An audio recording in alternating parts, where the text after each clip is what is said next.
Good evening.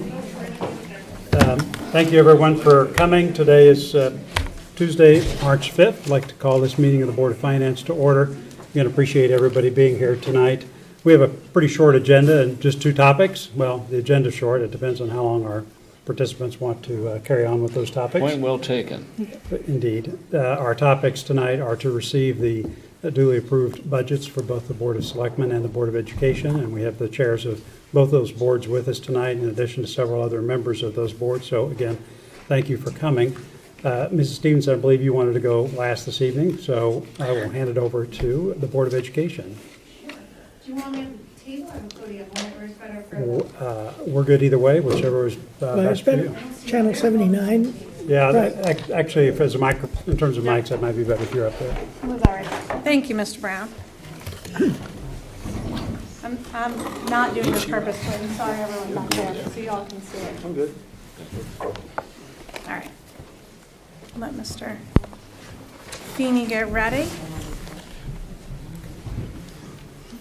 You're giving away all my surprises early, Mr. Feeney. Okay. Thank you. We are happy to present to you the 2019-2020 adopted budget for the Board of Education. We'll just run through quickly our philosophy, which has not changed in previous years. First, that we support children. We always look to maintain the integrity of our programs and make sure they are sound for students, and or if there need to be altercations, we do that, and you will see that in this budget. Alterations, not altercations, excuse me.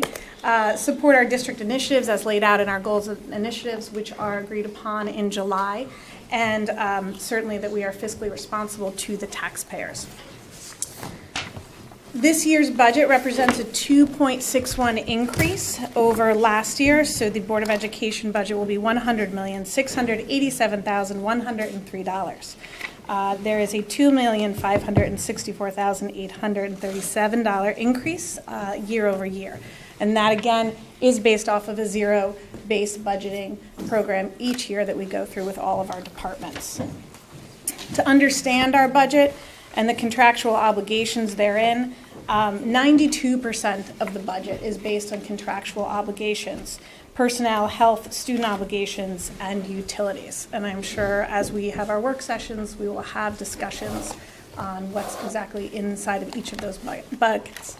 But as you see, there's not a ton of flexibility within those, and it makes up the bulk of the dollars we bring before you.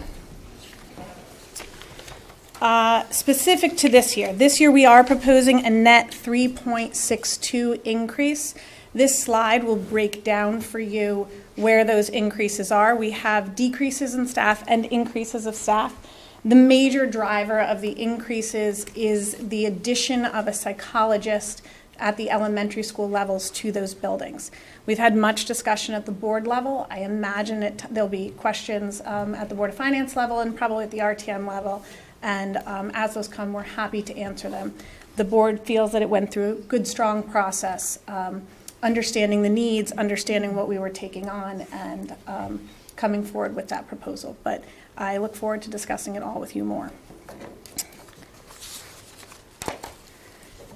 We have an increase projected in revenue of about $200,000. The largest increase that this revenue increase is attributed to is the excess cost increase. We have at this point pushed our reimbursement rate up to 73%, which is fairly aggressive of us. In the past, we have budgeted between 68 and 72%. We have done that with a bit of a shift at looking at the year over year rather than kind of a holistic, let's stay within a range. What I would flag to the Board of Finance is that we feel comfortable doing this year. However, what we are projecting going forward is increased identification rates, but children underneath the threshold that they would be available to the excess cost reimbursement program. So I think that while this year we feel comfortable being at 73%, if we were to come back to you next year with a more conservative percentage, I just want to flag it now that we're really looking at what is our submission, what can we do this year, because we do know it affects the taxpayer, but there will be maybe more variability in the swings of percentage of reimbursements than you've seen in the past. So I'm happy to answer questions on excess costs if we have them at that point. Some noteworthy highlights. We have a continued rollout of grades 5 through 9 of our one-to-one initiative. At this point, this will be a static cost. We are no longer purchasing to onboard. We are purchasing to maintain. So as you look at your technology budget, that should give you a snapshot of where we'll be. There, we've listed some curriculum and instruction highlights. We are very proud of them. We're very proud of some of the way that we've been able to develop curriculum in Darien that is attracting the attention of even other districts who are interested in looking at our district for their own use and what that might do for us. But we have a great curriculum team. They have put in a lot of hours. So if you have questions on them, I'm happy to answer them. But we've noted some of the great initiatives there. Contracts and union contracts. You'll see here our nurses settled out at a 2%, as did paraprofessionals and secretaries. Due to expire, we have our cafeteria workers this year. Teachers and those negotiations will open up this summer, 2020. Custodial maintenance is 2019, and administrators are 2021. To get a snapshot of where we are with teachers, they're in the last year of their contract, and they're at a 3.4% step increase. So the fact that we're presenting a 2.61 budget can help show some of the efficiencies we're finding within that step increase. And we will look to renegotiate that contract beginning this summer. We are going to get to, I know, the Board of Finance's favorite slide of cost per pupil. So with that in mind, we wanted to just give some snapshots of what we are doing with that money. For example, we've got 9 semifinalists and 21 letters of commendation for our National Merit Program. We have 4 U.S. presidential scholar candidates, 3 this year, 3 from last year. We can go through all these, but we all know that we have a lot of success in sports, including 4 interscholastic athletic conference championships, and we have seen great returns on both our SAT and our ACT scoring. And that's some of the ways that we have been investing the dollars in our students for their own outcomes. I got a double slide there. We've also had some kind of, I'd say, less just statistical testing successes in terms of our Quiz Bowl has come in 3rd nationally. We have 53 authentic science research students that participated in the Southern Connecticut Science and Engineering Fair. 13 students earned top prizes. And we have instituted the Digital Portfolio Day down at the middle school, which is a precursor to our capstone project, so that all students will have a robust portfolio that they can show and understand by the time they get to 8th grade and put it all together and share with both the community and their parents. So, which leads us to our cost per pupil. And cost per pupil is becoming increasingly important as we look at some of the ways the state is deciding things. But where we are right now is Darien is about $21,000 per pupil. Understand that this is a broad category. When we do cost per pupil, it is a simple calculation, your budget versus your enrollment. So if we have increased transportation, like we did this year, our cost per pupil goes up. That is not affecting education, but it is, it's part of what has to be considered in our cost per pupil. So if you really want to understand what's going to the students, we need to break that down a little bit more. But in general, as some of these conversations go on at the state level, the cost per pupil will be a factor. So I do think the Board of Finance should be aware of what it is at currently. And you have kind of where we've tracked on red and the DERG average in blue. Our 6-year budget history over the last 3 years is a 2.37% average increase. If you go back to the 3 years before that, it was 4.09%. We are working hard to make sure we deliver predictable budgets that are sustainable. The rate of inflation is just under 2% right now. We'll see how long that will continue, but we feel that we are giving budgets year over year that are predictable, that keep cost savings in mind, and we try to do that as much as we can. And I think the last 3 years have been probably a more accurate depiction of doing that based on some of the past. If you go further back, we had some past issues which we've all discussed, which drove budgets even higher. Lastly, as a snapshot, and I think this also is to drive home that year over year we're trying to bring in predictable budgets and and minimize costs where we can. These are the surrounding budget increases this year. Fairfield 5%, Weston 3.9%, Ridgefield 3.6%, New Canaan, Westport are around our percentages at 2%, and Wilton at a 1.35%. And with that, I will take any questions you might have. Any questions? Tara, you mentioned student obligations. What do those entail? So student obligations could be IEP contractual costs that once those IEPs are written, we really do not have the right to alter. So we put those in there because they're not a traditional fixed cost, but I do think it's important to understand that once they are contractual obligations and we cannot violate them. So in terms of our, let's say, ingenuity in how we manage our budget, those are static costs. So IEPs is the only thing in that category? IEPs, 504s would be in there. Okay. A couple questions from me. The superintendent's budget was up 3%, and the Board of Education obviously pared that back a bit to get to 2.6%. Were there any highlights from those changes from 3 to 2.6% that you'd care to emphasize or talk about? Sure. We made a decision to bring some legal services in that were currently outsourced that we felt that we could bring in-house and manage well. Our legal costs are certainly higher than we would like, and so as much as we can bring that in-house, I talked with our attorneys to see if they felt it wise, and while they are the ones getting billed out, they understood that we wanted to bring it in-house and thought it was a reasonable cost to do. The board discussed it, so that's one area where we made, I'd say, a rather significant cut, and we will use a current employee we have now to do some of those services. We were more aggressive on excess cost, pushing it up to the 73%. Okay. We did look at some other areas in the budget. Our turnover, which is something we look at every year, I think we have probably pushed that as much as we can. So our turnover rate, we pushed up a bit. I'd say those are probably which then reduces faculty costs because you're bringing in cheaper staff, or whatever. Well, the idea is when you budget and you look at your rate, you have to leave some room in that turnover rate. And so what we did, we were far more conservative than we have been in the past. Really what we are looking at is if you have 92% of your budget that is fairly fixed, for lack of a better term, we still need to make sure we're providing and keeping up with innovative education for kids. So anywhere that did not directly affect the educational needs of children, we really looked to pull back on. And I think that we've done it. And I think that we should really be proud that what we really did is hold kind of those non-educational fees as close as we could. Okay. On the psychologists, there's a psychologist now that will be placed in every elementary school, or just a couple? Could you highlight sort of the dimension of that decision? So we have a psychologist in each of our elementary schools now. Okay.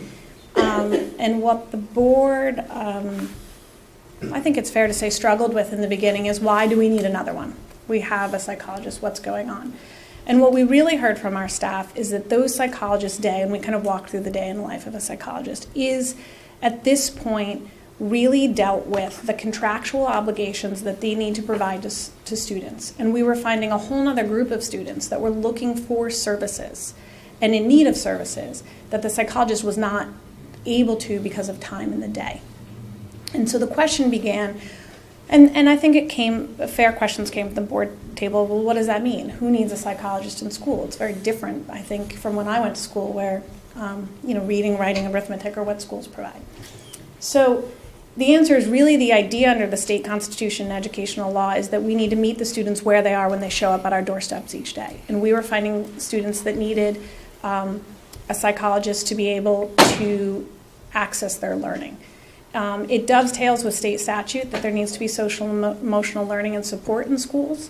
That's also a change in recent years. And so in some ways this is compliance with that as well.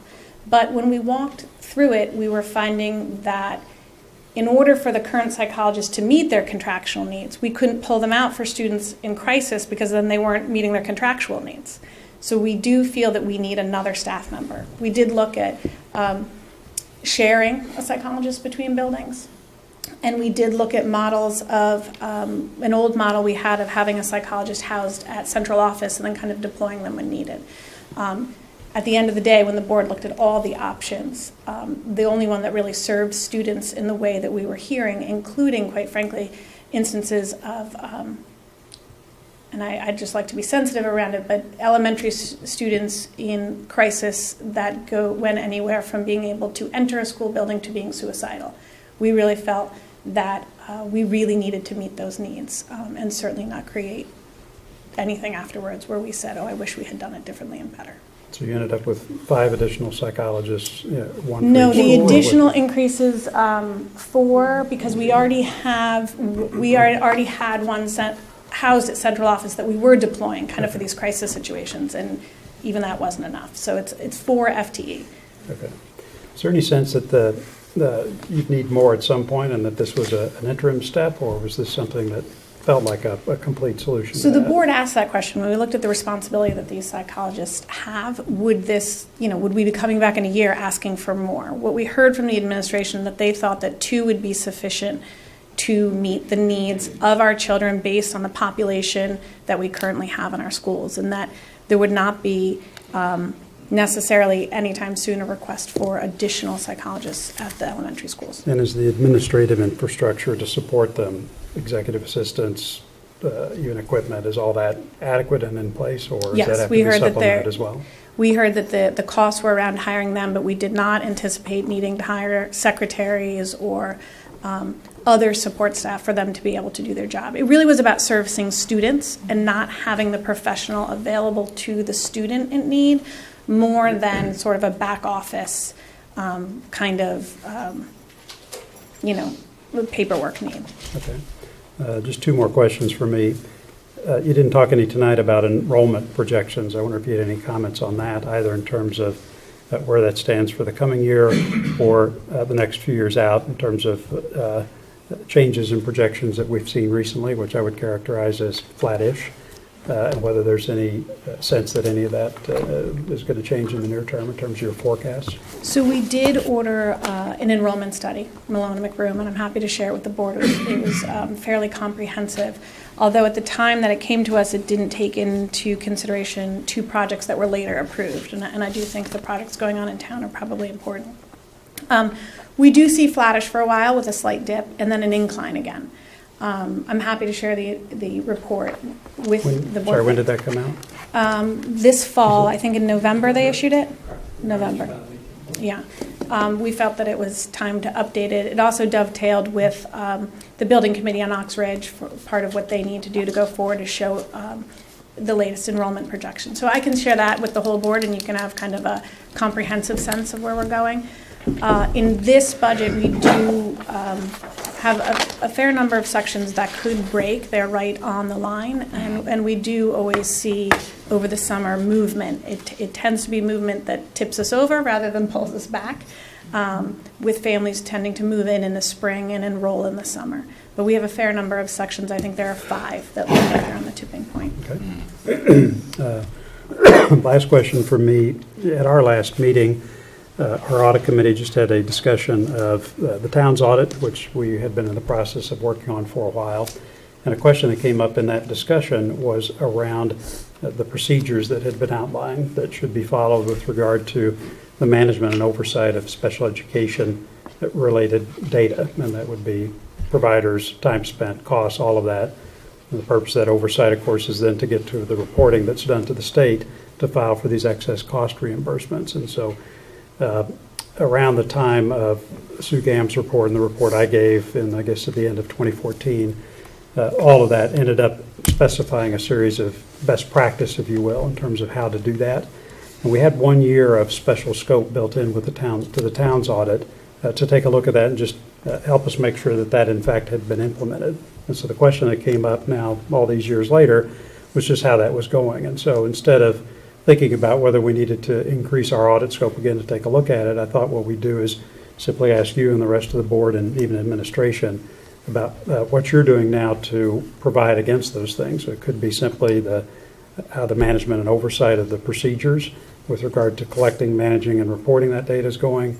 the staff involved and how they're trained and how you ensure that they kind of know what they're doing.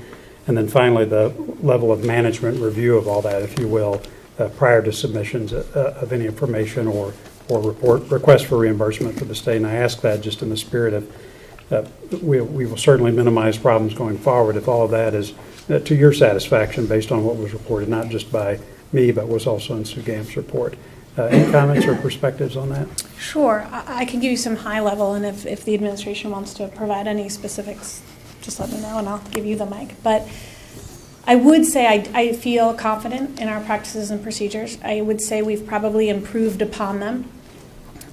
We have hired someone specifically to deal with excess costs with an accounting background, and I do think this is a very tedious, specific job in the tracking and management. And I think actually the district has benefited greatly by actually finding areas of reimbursement that we weren't even applying for, because without taking away from the work that lots of other people had done in the past, this is a professional who really knew how to get down into some of this.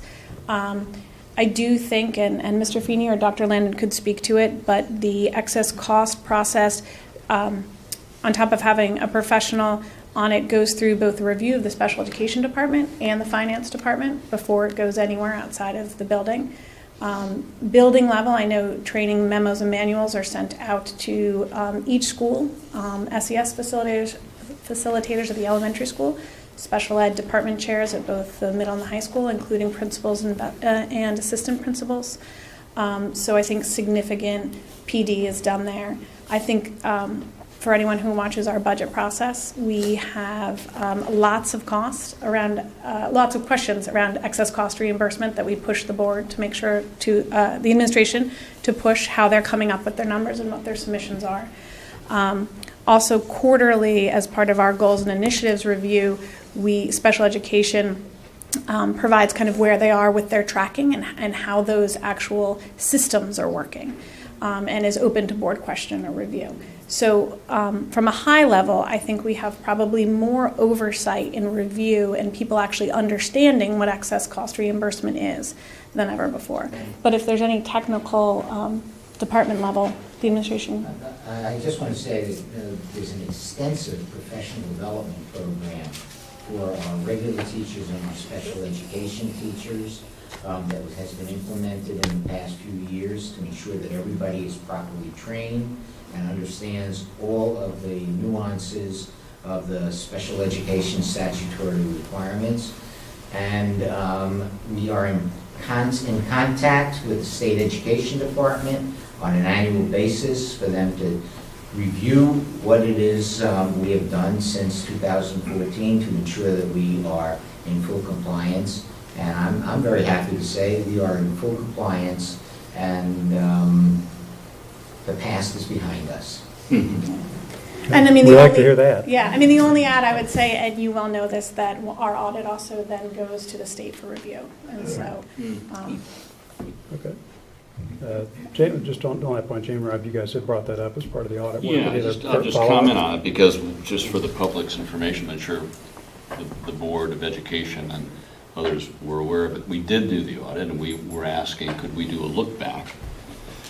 Just as an assurance, good housekeeping, because it was never entirely clear when we uncovered some of the issues if the root cause was administrative, staffing, management, even at the State Department, in terms of some of the nature of their record keeping. But we agreed there was an additional and potentially significant additional cost for us to ask the auditor, Lynn Shapiro, to go back and dig into that. But that's good for you to bring up. Yeah, thank you. Francis. I have a couple of questions on the school psychologists. Sure. You have an office space for them? Yes. Okay. And is this a phenomenon in the DERG generally, to have kind of two per So we elementary did ask the administration to provide kind of what are the solutions within the DERG, and there are a variety of solutions within the DERG. And so we asked why this model versus this model, and at some point, we're happy to share that slide with you if it's informative to you. You know, some people employed a social worker instead of a psychologist. The short answer, and I imagine will be a much longer answer as we have conversations, is that a psychologist is the most equipped to do the most things. So we get the most utility out of having a psychologist. They can test, they can counsel, they can, if needed, do reports to the state, versus the idea of what we do is we take our psychologist and we have them testing all day. And then kids in crisis might have a social worker, but the social worker can't necessarily sit in the PPT because the parents need a psychologist. So we pushed, and I think we're grateful to have such a supportive administration because we pushed pretty hard on why this model. And my feeling is we get the most utility out of hiring this one person. And I think that it will help backstop having to hire additional support staff because this person has a depth of knowledge and professional expertise that allows them to be a little more of a jack of all trades. And whom do they report to? So they would report in well, I guess it would depend on the situation. If they're dealing with an IEP matter, they would report in on a special education process. If they were dealing with a child who is in, let's say, a unique crisis that was non-special ed, it would be a team approach with the principal and the family. Thanks. I thought about a Board of Finance psychologist, but one wouldn't be enough. We're not allowed to use them at the board level either. Other questions for? I have one, John. I'm sorry, Jamie. You know, I have the long view here that I always want to ask. Maybe I should direct this to Mike, but one of the drivers of the budget, and not that you avoided mentioning it, but and it's not subtle, one of the drivers is, in fact, the section changes year over year. And the report always includes those net changes by both school, location, and level of, K to 12. It's always an interesting analysis. So we're down one net section this year. What's it look like over 5 years? I think, do you have that on that third page in the I know that, budget? Mike, you're not going to give me that data right now, but the reason I'm raising it is one of the things that's, the tripwire here that we just simply are constrained by, and I'm not recommending it change annually, is that we hold fast to the fact that the school districts are held constant. And there may be a chronic issue that we're just avoiding, and the solution might be moving the school district. And again, I'm not suggesting, I can just imagine the hue and cry. So you mean a redistrict internally? I know the rest of this room is. No, I'm meaning if the data uncovered over a meaningful period more than the annual period, that Yes. there was a net increase in sections in, heaven forbid, home school, that you focus on, well, maybe that school district has just now grown faster.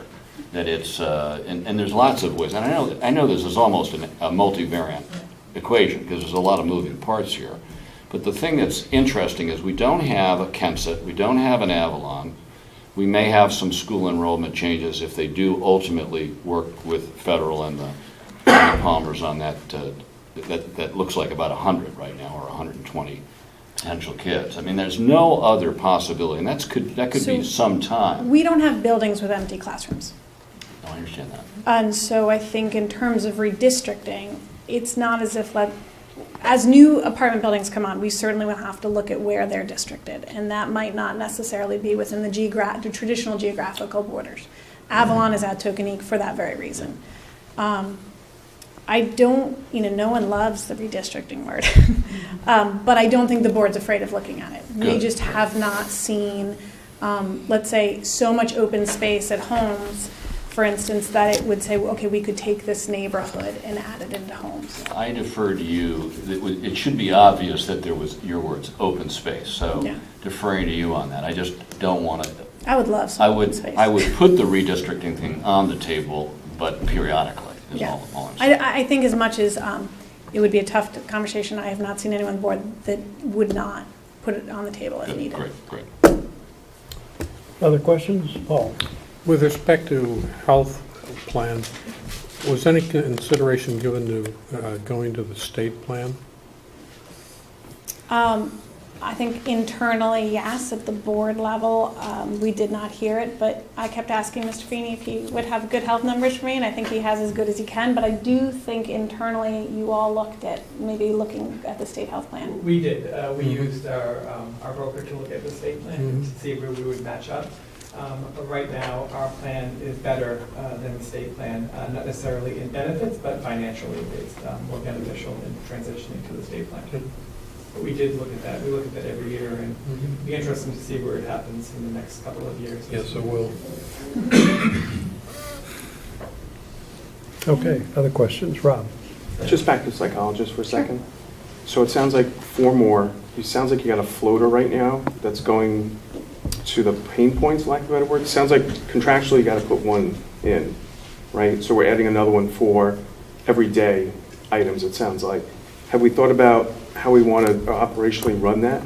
So we had a floater. We released the psychologist at Henley, and that floater was then deployed to Henley. So we no longer have a floater. We have 1 at every school. So now we'll have 2. Yes. And the current one stays with the contractual ones? Or we? So No, so that was part of the discussion, that we wanted to make sure, well, the administration will find out how it works in totality, and they can deploy their staff as they want. So my hesitation is only as I'm not dictating how they deploy their staff. But we didn't think it was wise to have, let's say, a special education 504 psychologist and another one. We think, because a psychologist oftentimes is called into PPT. So if you only have 1, that person's always in meetings. From what we heard, that the models that the administration could choose to deploy would be kind of a 50% caseload. 50% non-special ed children, 504 children, and 50% kind of what we say is general education children. Great. Thanks. Other questions? Okay, thank you, Mrs. Ochman, Yeah. but also thank members of the Board of Education and the administration for coming by to provide this OR to us. The ball is obviously in our court, and we'll reach out with our questions as we start our own review, but we really appreciate not just tonight's presentation, but the thoroughness with which this was prepared, as it always is. So Great. thank you very much. Thank We you. appreciate We it. look forward to working with you on it. Okay, thank you. Okay, next up, Mrs. Stevenson.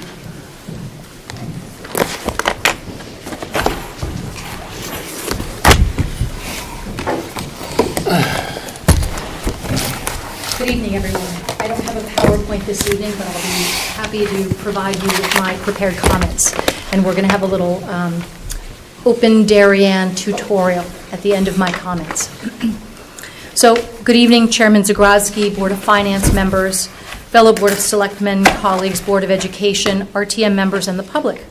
We're grateful for the full engagement of the Finance and Budget Committee of the RTM during our process again this year. We valued your input. On behalf of my staff and our board, I'm pleased to remit to you the proposed Board of Selectmen budget, operating budget, and capital budget spending plan for fiscal year 2019-2020. This year's proposed budget can be described as a service-neutral budget, with the notable exceptions of the request to fund 3 additional civilian dispatchers and 1 additional Parks and Recreation laborer. In the numbers, the Board of Selectmen budget includes the following requests. $30.1 million for general operating, which is a $1.12 million increase over last year. That includes elements such as $332,000 for civilian dispatchers, $90,000 for a parks laborer, $88,000 for medical insurance. We had a 7.2% renewal this year, and $612,000 for other budgetary increases, which you will see in the details of our budget. It also includes a $3.82 million grant to the Darien Public Library.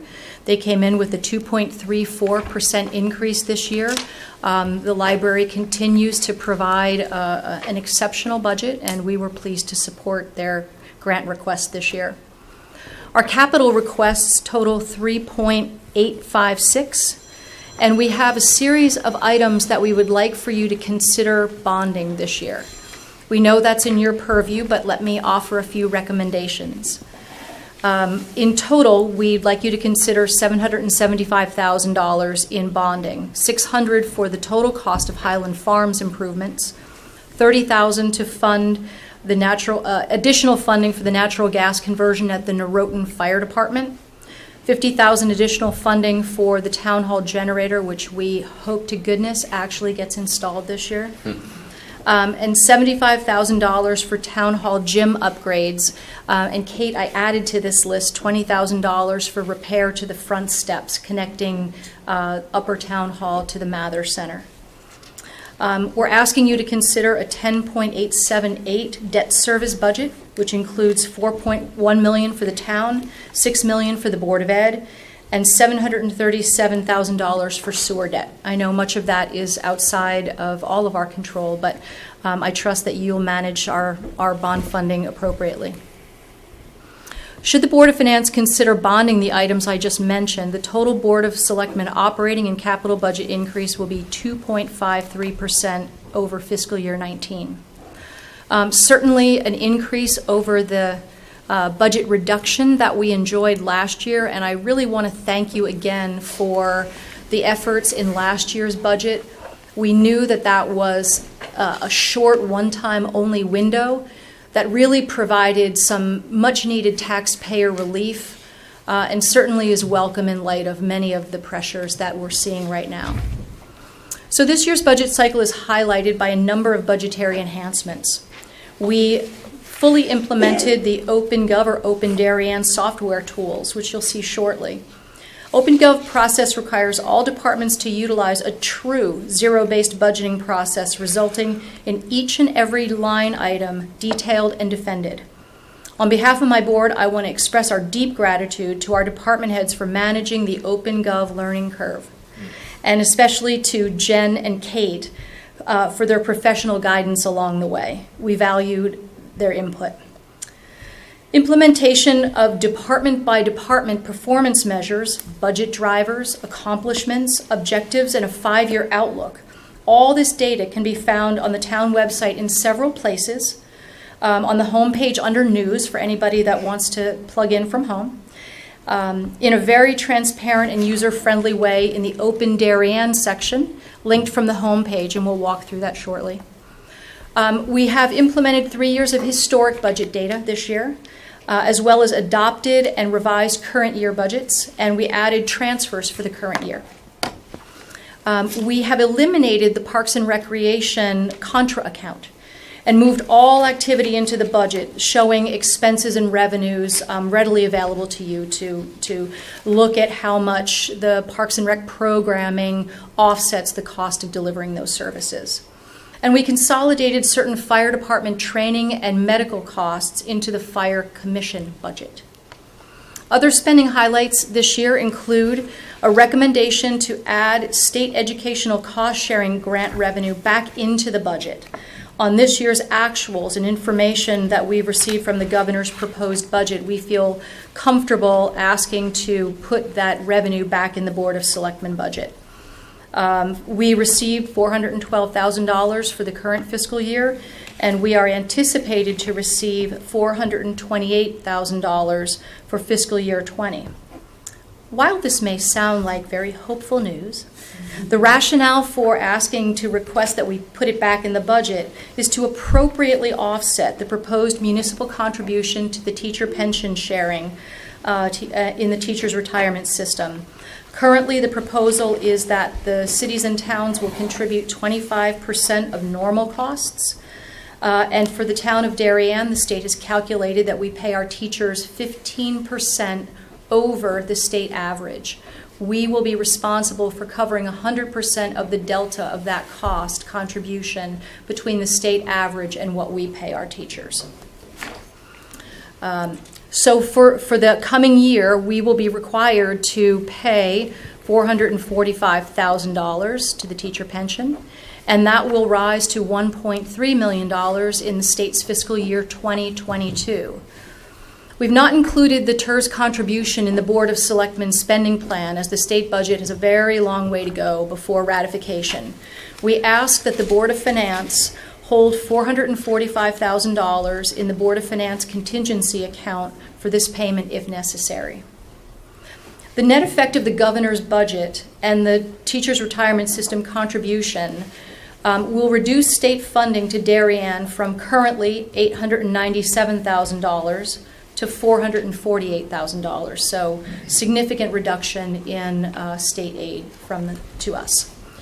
It would be prudent for the Board of Finance to consider that 100% of the normal cost, teacher pension cost, not including retirees, for Darien teacher pensions is approximately $5.2 million. And again, the state will be asking us to pay the delta between what we pay and the state average salaries.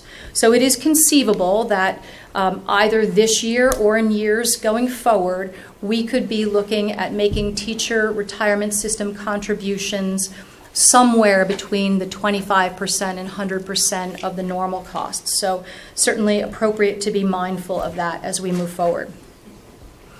In our deliberations, the Board of Selectmen set service delivery priorities that resulted in a $1.6 million cut to the town administrator's proposed budget. Our budget prioritizes public safety in support of 3 civilian dispatchers. You know, we've had this conversation for a number of years. This year, the hiring of the 3 additional professional telecommunicators will provide 24/7 coverage for the evening shift, and will bring our full complement of civilian dispatchers to 6. So the day shift and the evening shift will be covered by professional telecommunicators.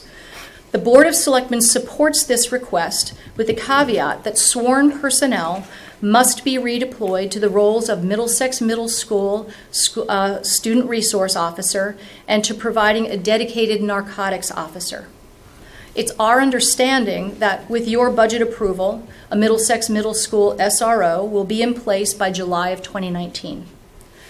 We believe professional civilian telecommunicators provide an industry best practice dispatch service for our community. Should the state mandate the consolidation of public service answering points, or PSAPs, having civilians in that role will make for a much smoother transition than were we to continue with our current sworn officer in those roles.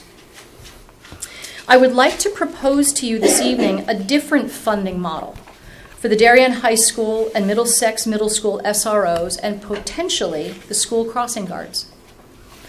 Currently, the town purchases information technology services from the Darien Public Schools, and this shared service model has served the town and taxpayers very well. I'd like for you to consider a similar model for other town or district-provided services. This will allow for a more appropriate and transparent cost accounting for these vital public safety measures in our schools. The safety of our children and financial support for these safety measures is the highest priority for our town. We support the reinstatement of the parks laborer position that was vacated when a personnel matter necessitated a shift of that position into the Department of Public Works area. We were able to make do with that reduced staff, but with the purchase of Highland Farms and the improvements underway at Short Lane, Parks and Rec labor staff has a critical need for that reinstatement of that laborer position. In addition, it would be appropriate to say that we support the continuation of that added position to the Public Works Department. We had a change in our facilities staff, and in order to maintain our public facilities in the manner that we feel appropriate, we would like to retain that individual in the Public Works maintenance staff. We did not support, I'm sorry, Kate, we did not support accruing funds for the accrued leave redemptions in an effort to avoid taxing for expenditures beyond the current budget year. We strongly support reserving for capital equipment replacement, but we do not support reserving for future personnel-related expenses. We're requesting a modest increase in funding for the Blight Review Officer. When the blight ordinance was drafted, it assumed we might have about 12 cases every year. The Blight Review Officer has had to address 50 issues this year so far, with varying degrees of involvement. So we're asking for a small increase in the budget to add a couple hours to that work. We recommend that the Board of Finance review the revenue estimates from the interest income that's been provided by the town treasurer. Members of the RTM F&B Committee have suggested that revenue projections may be understated given market conditions. We understand that our treasurer has a very specific limitation on how she can invest our money. She's the expert to whom you should refer. Capital budget highlights, in addition to those that I stated earlier, include full funding and proposed bonding for Highland Farms, approximately $600,000 for all of the improvements for the parking area and the ADA-compliant walking trail and egress and signage and the like. New sidewalk construction and rehabilitation, paving, the local match for the very much needed intersection improvements at West Avenue and Norotan Avenue, fire apparatus replacement reserves, as always, some new software, in-car camera system, building access system for the Darien Police Department, and an upgrade to the traffic preemption system for first responders. The police department has requested 4 marked and 1 unmarked police car.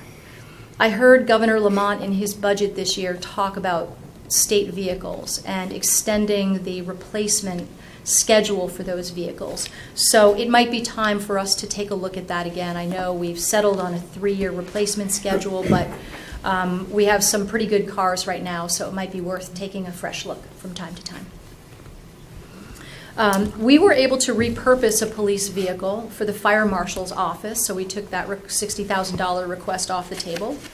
And we did not support the full funding for the short lane improvements. We know that there's a lot of investment being made in our Parks Department with the Pear Tree Beach project and the Highland Farms improvement, so we feel that the short lane improvements will have to wait for another day.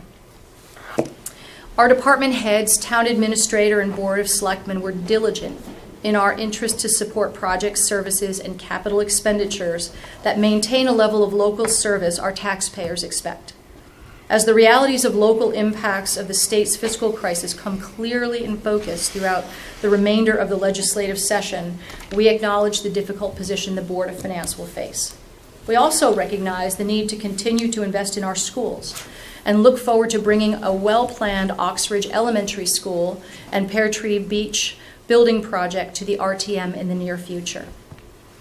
The Board of Selectmen does not consider impacts from the reinstatement of a homestead exemption, loss of motor vehicle revenue, which is approximately $4 million, the imposition of a 1 mil real property tax, or ramifications from school or municipal consolidations, and any new mandates or yet to be identified taxes on the wealthy. There's a plethora of these proposals gaining traction with state leadership, but it's too soon to reflect those in our budget. We're here to help inform any decisions that need to be made in that regard. To assist us with this task, we're working to develop a tax calculator that will give us the impacts to homeowners on the various proposals, specific to individual property owners. When this tool is refined and we have more clarity on state policy direction, we'll make the tax calculator available to the public. So you'll be able to plug in your own values and be able to see how those changes will affect the taxes that you'll pay. Right now, sort of broad brush, the impacts we know will in fact be significant. We took a crack at looking at an average home value, and some of the proposals, not including the homestead exemption, would raise the taxes owed somewhere between $1,600 and $1,700 per year. So now let's take a moment to get acquainted with the OpenGov program. So for anybody that wants to test this out, you go to the town website on the home page and you find the Open Darien icon.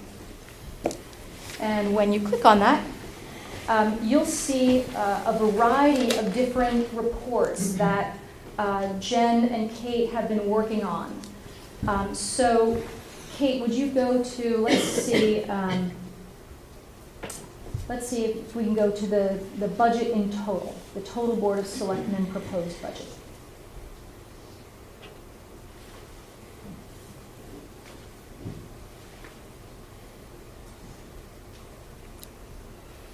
So pie charts are really fun and very colorful, but I like the bar graphs because, and you can toggle between the different visual icons up on the top right to format it in a way that's meaningful to you. I like the bar graphs because it shows year over year very well. So if you could do that for me, Kate. And then you'll see a series of departments down on the right-hand side. So let's just go into the police department, protective and emergency services. Now we can go into police services. We can dig a little deeper. And one of my favorites to talk about is, let's check out animal control.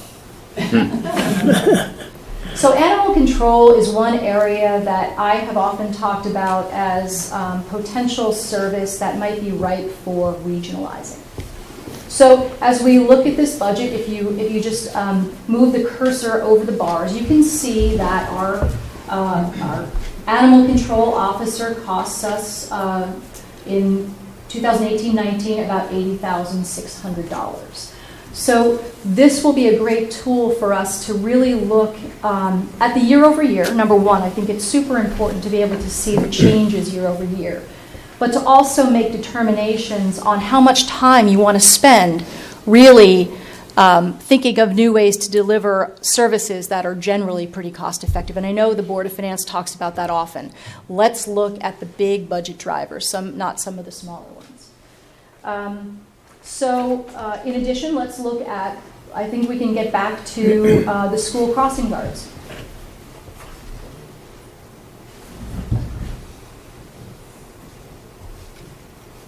So again, a pretty stable budget, $66,292. So this would be a very useful tool if we begin the discussions about different ways to account for certain costs between the town and the Board of Education. Probably one that everybody is very interested in is general government pension costs.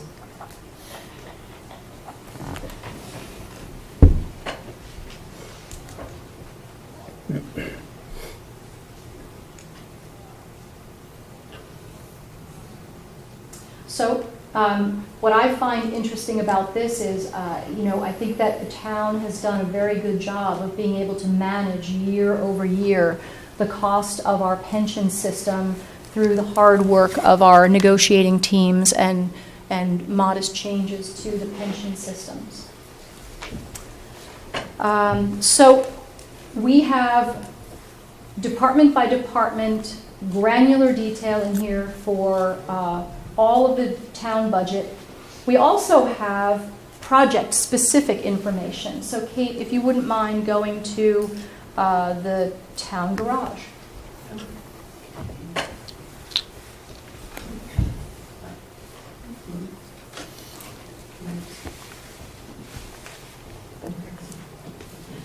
This is actually almost like social media. You can sort of lose yourself in this for hours on end. But it's really interesting. And what I'd like to ask of the Board of Finance and everyone here who's interested, if there are specific reports that you would like to see, and you'd always like to see them, we can create them and have them linked right here. So here you go. We see what we appropriated for our project, what is left unspent, and then we can build into this program as much detail as we want project by project, and we anticipate being able to utilize this tool for all of our building projects going forward. We have the cafeteria loaded in here. We're going to be putting Oxford Elementary School and Pear Tree Beach in here. And so that's just a very general overview of the power of this tool. It's very user-friendly. I can use it. It's great. All the data is loaded in from the Munis system. So literally, you can go in from day to day and see real-time budgetary impacts. So I want to thank you very much for allowing the town to invest in this tool. John, I want to thank you for your due diligence in visiting the OpenGov company out in California a couple years ago.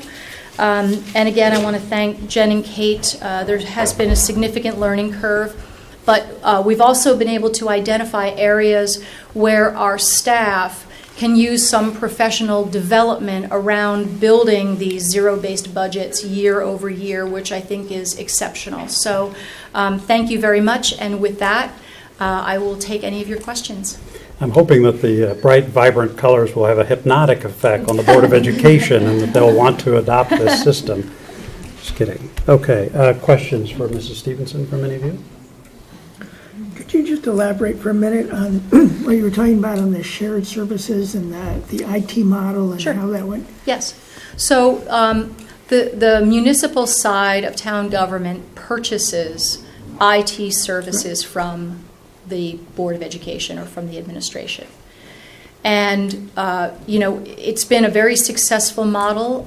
We share central IT administration, all of the software upgrades, our servers, our platforms, moving us to the cloud. We have an individual who's dedicated to working for the town.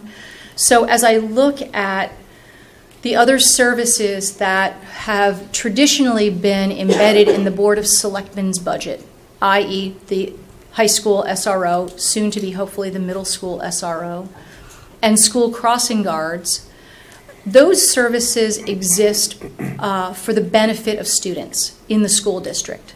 So it really is just a way of more accurately reflecting the service.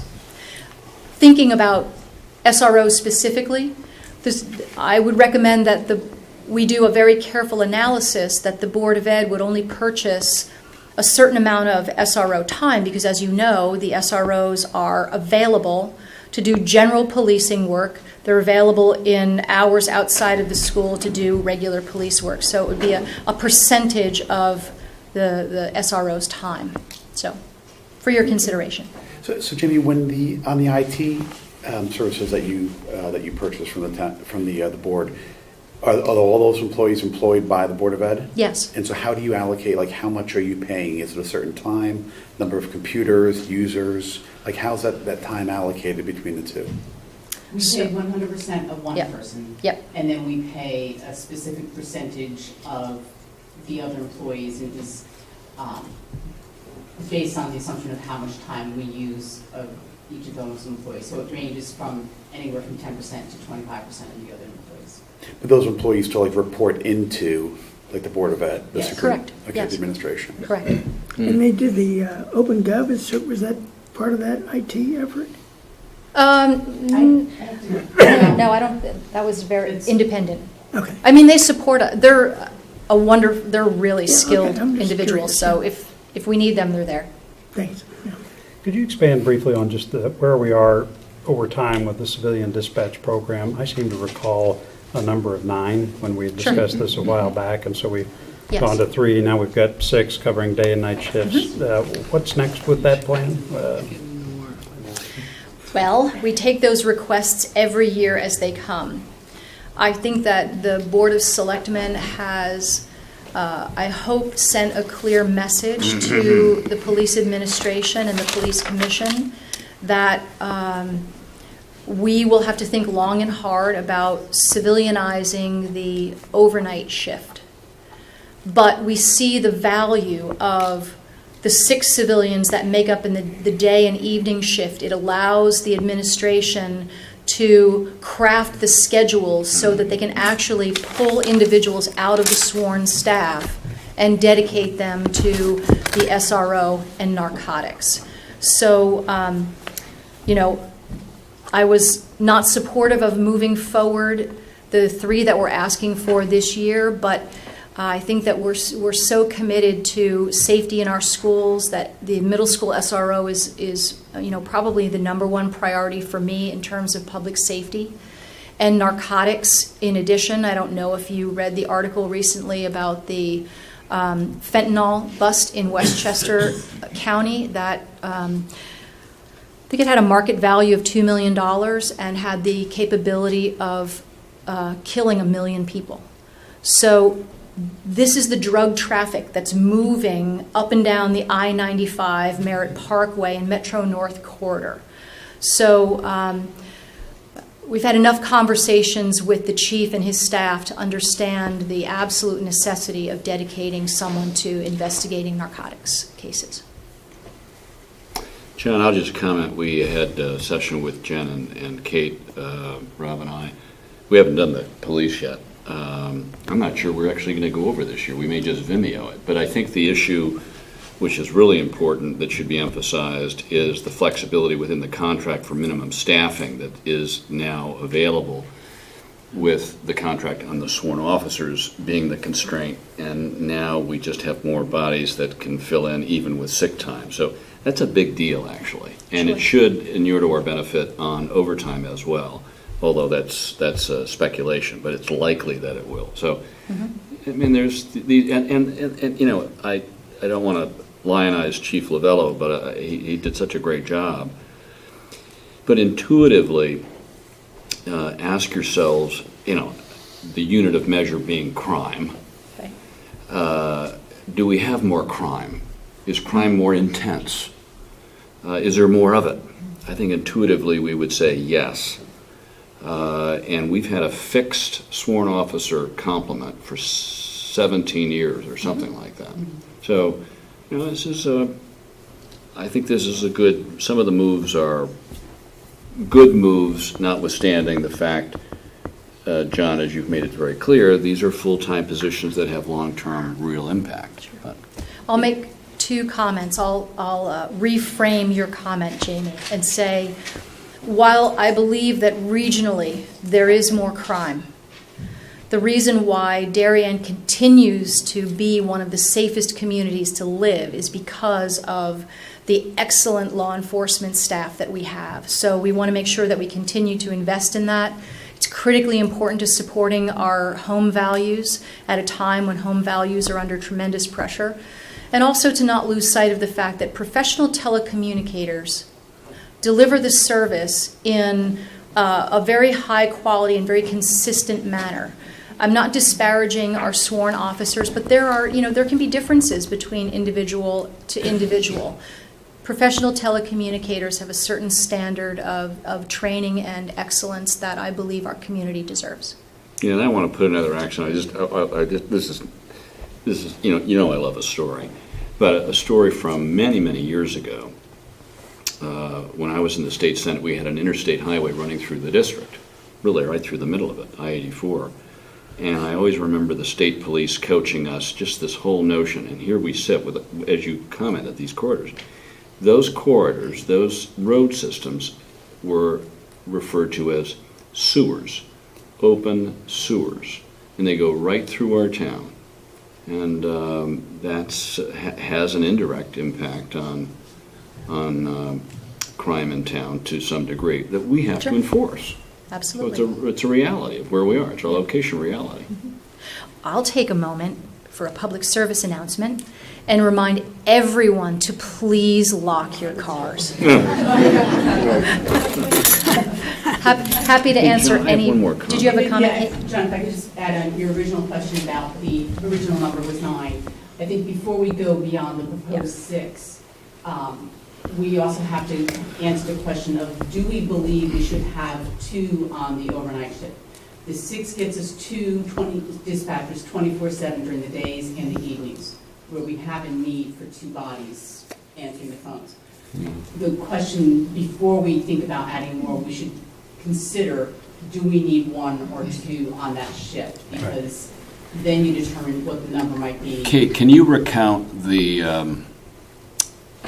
impact per shift? One was really lighter. What, you know, if the 3 8-hours are looked at, the 11 to 7 is quite That's the overnight quite shift, significantly that's the lighter, lower. right. Yes, the daytime shift has the greatest concentration of call volume, followed by evening and then overnight. But it's a big drop off, the third Yes. overnight shift, you know, I don't have the which is numbers. maybe where there's a, But that would have to be a conversation before you even go to, do we add more civilians? Jamie? one comment on the capital budget side. Yes.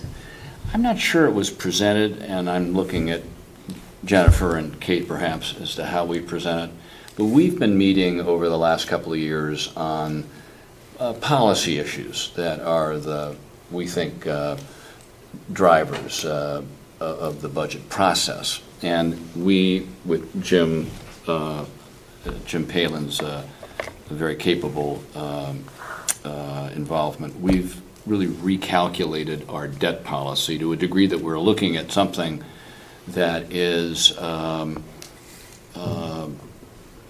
a key measure. For instance, I think we've concluded that a $100 million constraint on total outstanding indebtedness is random. It's nice. It's a nice thing, but it's pretty random. But a couple of other things that would be more constant measures, and I can't say I can remember all of them, but two that come to mind were debt per capita. Obviously, that's a pretty simple equation. And debt service as a percentage of the budget. Sure. And if we look at those standards and, maintain some constraints, I think we would say, I'm speaking for myself, I'm not speaking for the Board of Finance, that there's a great deal of elasticity in terms of our fiscal capacity to service certain capital items that are legitimate items. I've said this year and year and year. I've said this to the Board of Education. I'm not suggesting we spend like drunken sailors, but that we queue up our hard assets for their replacement, if necessary, and not because we're in a low interest rate environment. And I'm not predicting where the interest rate environment. It's good balance sheet management. And in some ways, I think we've delayed some things. And I'm directing these comments to the Board of Education. Don't be shy about running the schools up to us and suggesting where you can accelerate some of those. So a good debt policy, I think we've got some capacity is what I'm getting at. I think if we look at those two measures within which we can manage to a prudent fiscal debt policy. And I just commend you, and again, I'm looking at the Board of Education, to consider that. Accelerate projects, think about those. We've got the capacity. I appreciate that, and I really appreciate that the Board of Finance is looking at the policy. Always good to have a policy, but truth be told, my feeling on that is a policy has to be dynamic, and you have to be able to be nimble with the policy, especially in times when there's so many pressures on the taxpayers, where just because you feel like you have debt capacity, we have to remember the taxpayers' ability to pay. And we've done some analysis in WestCog, really interesting analysis. The state of Connecticut uses equalized net grand list as one of their metrics, and we've sort of turned that around, and we've looked at incomes, and incomes in relation to the percentage of cost of spend on your housing. And it comes up with a very interesting result. So I just encourage you to keep in mind that while on a spreadsheet it looks like we have capacity, please consider the dynamics of things that might be outside our control or pressures on our taxpayers that we should always be mindful of. Other questions for Mrs. Stevenson? I guess one question, I think the number I wrote down is $400,000 in terms of the contribution for the portion of the teacher pension plan, Yes. that it represents how far we are above the state average. I think you said 15%. 15%. Did you look back, how has that trended over the past 5 or 10 years in terms of where our salaries and have been relative to the state? And how should we think about that going forward? I haven't been provided with that analysis, but I would think that that could be requested of the Board of Education. We could provide it. It hasn't been requested of us either, so we could provide it. The important thing to note, I would say, on teacher salaries, and why Jamie will correctly tell you that the state isn't looking at what you do internally within your DIRC. Right. We certainly are quite conservative on our salaries with our DIRC, which sometimes makes it hard to attract teachers. Greenwich and Westport, from a salary point of view, are more attractive. So this new metric from the state will stress us in one way, and what we pay our teachers currently stresses us in another way. So it is kind of a generalized number, but I think inside the DIRC we are low. But we could look at Happy to But provide I think more it's something that'll affect us, just given the cost of living and what it costs to attract teachers to, Sure. to pay them in this area. Yep. It's not just what we pay them, it's what their costs are as well. And Yeah. I don't feel like that necessarily. Well, I agree with Reflects- you, and when the governor was here for a visit, we talked about that very topic, that the policy as we see it right now coming from leadership doesn't consider any regional cost of living analysis whatsoever, and made him very well aware that in order to incent high-quality teachers to want to drive an hour on the Merritt Parkway or I-95 or afford the cost of a train, we do have to pay our teachers more. The overall cost of their life when they're here in Darien, if they live here, it's even higher. But those things really need to be analyzed in a more detailed way to compare apples to apples. I don't think it's fair to compare what we pay a teacher in Darien to what they pay a teacher in Vernon, for example. So Jim, you were wondering whether that percentage has gone from like 12 to 15 over? And whether it would suggest that it's going to continue to move from 15 Just trying to to understand. 20, because that affects sort of what we contribute. This So- is the first year that it's come up, Yep. and it's only come up because of the state requirement.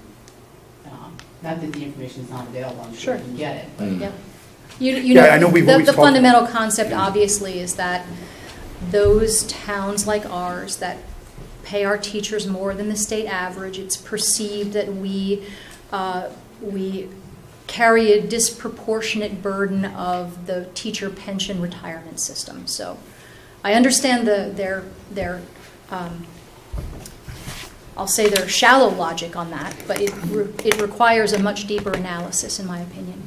So I would just add, and I'm sorry, I'm not up there, but on I all don't think these- they can hear you either. Oh, I got so- a complaint about that. Just looking at teacher salaries and pensions, I think on all these bill proposals, it's going to be incumbent upon us to see that while they're proposals, they really need some more details and how they affect towns like ours. And I'm sure the quiet corner will have proposals on how it affects theirs, but it will certainly be incumbent upon us to share that information as we both try to balance budgets going forward. And Tara, is that for both administration and teachers? Do they look at both of them and how they are relative to? Currently, as I understand it, it's only teachers, but That's my understanding as well, but certainly a point to clarify. Because that could be something to think about in terms of yes. how you classify like a curriculum coordinator, whether it's a teacher or whether it's an administrator. Part of that is how the union defines it. So, I mean, this is the problem when you have some of these big new ideas. I maybe wouldn't call it shallow, but I would say some of these new ideas need to be flushed out much more so that we know how to apply them, and kind of as town leaders, we know how to go forward. I just want to add one thing that most people don't know, and that is that teachers pay 7.5% of their salary to the pension system, the teacher retirement system. So it's just something that I think everybody needs to understand, that it's not, no matter what happens in the future, teachers are paying into that system to help keep it viable. But they do not, they're not eligible for Social Security, so. Other questions from Yeah. Mrs. Stevenson? Just a quick one, Jamie or Kate. So this number's going from 445 to 1.3 million in 2 Yep. years. Mhm. What's driving the increase? Is it staying at 15% or is that rate going up? No. They're phasing in the number That's the over 3 ramp. years. The ramp up to 25% plus the So, like, 15% the first year kicker. is Yeah, it's a 15. three-year, it's a 15%, three-year ramp up. Okay. Mhm. Other questions? I guess my only concluding comment, other than to say thank you, but comment on both these budgets. One thing that you've noticed is that the Board of Education had a 92% fixed component to it, and the Board of Selectmen budget, as it has been for many years, is quite lean and well thought through, and we've been through this for a very long time. That's a good thing for the town, but one of the things that it doesn't do is really provide us a lot of flexibility, either with those two boards or with this board, to make a whole lot of changes, right? You either can't make the changes because they are in fact fixed, or making any change really results in service level cuts or changes to the way the town is managed that just nobody's going to be supportive of. And so I love it to be able to say that even in my judgment, these are lean and well-managed budgets, but it does mean that as these costs are layered in from the state, that it's going to make it more expensive to live here. There's just no doubt about it. And so I think it's important that we have a tax calculator like that everyone can take a look at and see what the impact of certain things are. For my own purposes, which we'll of course make public as well, and we'll coordinate, I don't want to have redundant effort. But I think it's also important to take a look at some of these changes and then project them over the next 5 to 10 years, because we are looking at a 5 to 10 year time horizon to get these problems solved. And as I've said publicly, nothing that I've seen in terms of what's proposed by the state and any numbers that have been thrown around, even every number that's been thrown around, gets anywhere close to solving these problems. Let me be clear about that. This is not close to being able to solve the problems that we're looking at the state level and turn things around as a financial matter for the state. So I think it's going to be very important that as a town, we stay pretty eyes open about these realities, and that we also have the mechanisms in front of us to where we can look at proposals and then project them out over some period of time so that we all know just how much this is going to cost. Because I think even with those costs, unfortunately, the answer is probably going to be, we're going to have to pay that, and we still want all the services here, right? Because if you think about it, it's the quality of schools, it's the quality of life in this town, it's the services that are provided by the town, it's all those things, irrespective of what happens in Hartford. That's why we're all here, and that's why we would want to continue to live here. So I would applaud both boards for your efforts to be not just fiscally responsible with your budgets, but to be transparent like you are right now and as you've been in this presentation. But we will try to supplement that with a realistic view and helpful mechanism to be able to look at what's being considered by the state so that we can have a long-term view of just how costly this is going to be. But I just want everybody here and everybody watching to be aware of that we're going to look at it closely, but do not have any illusions about how expensive this could potentially get. You should be ready for that. This is the formal time in the year when we take the budgets that have been voted on by these boards and start our own process. I know F&B has already started to work on it to some degree. We're going to coordinate very closely with them. And we are changing our process to where we will try to go directly to Kate and the Board of Selectmen with any questions that we have, rather than type the time of the department heads. I know they very much regret that. If they really would like to hear from us, I'm sure we could work out a schedule for that. But I kudos to the Board of Selectmen and to Kate for pushing us along to do that. I think it'll make the process more efficient, but it won't certainly affect our oversight or the role that we play in this process. So I think it's a win on both sides. So we will kick that off and use the next month or so to work through our process and look to have a vote to set the mill rate. I think it's the second week in April when we do all that. So does anyone else have any questions, or anyone from the audience have any questions or comments? Okay, thank you very much to both boards. We appreciate it. And motion to adjourn. Paul, second. Rob, we stand adjourned. Thank you.